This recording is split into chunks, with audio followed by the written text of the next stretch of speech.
Mort à Rome, mort à l'Empire. Hello tout le monde, aujourd'hui je vous retrouve pour une nouvelle vidéo et je vais vous parler de la série Barbare qui est sortie hier sur Netflix et que j'ai déjà fini puisque je l'ai regardée d'une traite étant donné que j'ai réussi à attraper le coronavirus et que du coup je n'ai que ça à faire de ma vie. C'est une série basée sur l'histoire vraie de barbares germains qui ont réussi à repousser l'armée romaine qui essayait d'envahir leurs terres. Et l'armée romaine était à l'époque l'armée la plus puissante du monde. Et donc je vais vous dire si c'est une série que je vous recommande de regarder en vous présentant les points positifs et négatifs. Les premiers points positifs, c'est une série qui est efficace. C'est une série qui va droit au but, qui ne perd pas de temps, qui a du bon rythme. Il n'y a que 6 épisodes, donc ça fait qu'il n'y a pas de longueur. Ça s'enchaîne plutôt vite et ça se regarde très très rapidement. Et en fait, contrairement à la Révolution, où il nous faut du temps pour rentrer dans l'histoire, là dès le premier épisode, on a compris ce qui allait se passer, les personnages sont un petit peu présentés, c'est agréable à regarder et on se prend rapidement au jeu. Deuxième point positif, on a des personnages qui sont intéressants et qui sont humains, on voit leurs failles et on voit les difficultés et les dilemmes auxquels ils sont confrontés, c'est quelque chose que j'ai beaucoup apprécié. Deuxième point positif, moi personnellement j'aime beaucoup quand il y a des personnages qui meurent, quand il y a du sang, quand il y a de la bataille, quand c'est un peu violent, et la série délivre sur ce point là puisque il y a beaucoup de personnages assez centraux qui meurent. C'est un petit peu gore, il y a des passages qui sont un petit peu voilà, vous êtes un petit peu en mode c'est dégoûtant quand vous regardez, et moi c'est quelque chose que j'aime beaucoup, donc ça pour ça moi je trouve que c'est un point positif.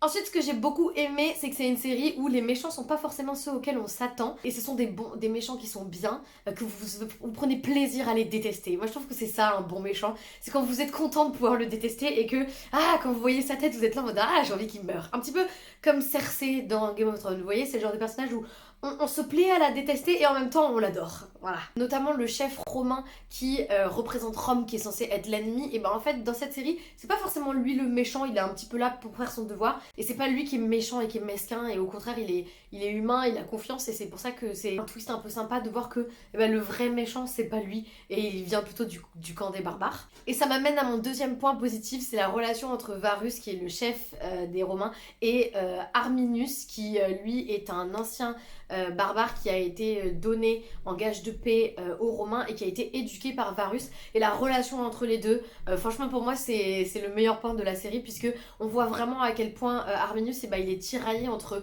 l'affection qu'il a pour son père adoptif et pour sa patrie d'adoption qui est Rome, et ses racines, sa vraie nature en fait, ses origines. Ensuite, on a un personnage féminin qui est ultra badass, qui est forte, qui est courageuse et qui a aussi des failles, qui du coup en devient plus réaliste puisqu'on voit vers la fin de la série qu'elle commence à être un petit peu corrompue par le pouvoir et elle va défier un petit peu les dieux. Et ça, c'est pour ça que j'ai trouvé que c'était un personnage qui était particulièrement bien fait. C'est un peu la digne héritière de l'Agartha, donc ça c'est vraiment un aspect que j'ai beaucoup aimé. Le seul point un petit peu négatif, c'est dommage qu'il n'y ait pas plus de personnages féminins qui soient forts dans cette série. Et enfin, le dernier point positif, la cinématographie est waouh. C'est hyper beau, il y a vraiment des plans qui vous coupent le souffle. Vous avez aussi une musique qui est vraiment bien. On a une série qui est belle et qui est du coup plaisante à regarder. Donc voilà un petit peu pour les points positifs. Et maintenant le seul point vraiment négatif que j'aurais à présenter, parce que j'ai vraiment apprécié cette série, c'est le fait que la série est très prévisible. En fait, quand la série ne se concentre pas sur les faits historiques mais plus sur les relations entre les personnages, et du coup l'aspect un peu plus drama et un peu plus romancé, c'est très prévisible. Notamment à un moment ils essayent de vous faire croire qu'il y a un personnage qui est mort, c'est gros comme une maison qu'il n'est pas vraiment mort. Voilà, c'est un petit peu dommage pour ça parce que vous arrivez à deviner ce qui va se passer. Et aussi le fait que voilà, le triangle amoureux il est pas hyper bien fait. C'est un petit peu dommage, il tombe un petit peu comme un cheveu sur un cheveu. Il tombe un petit peu comme un cheveu sur la soupe. Mais ça n'empêche que moi je suis team Arminius et Tesselda. Tesselda, je crois que c'est non. Voilà. Parce que j'aime pas le personnage de Fall Queen. C'est une bonne série, vous passez un bon moment, c'est bien fait, c'est bien joué. Voilà, bah écoutez, je vous la recommande. Pour moi, c'est un 8 sur 10. J'espère que si vous la regardez, ça vous plaira. N'hésitez pas à me dire dans vos commentaires ce que vous pensez de cette série, ou si vous avez d'autres séries du genre à me recommander. Et en attendant, moi je vous dis à la prochaine. Bye!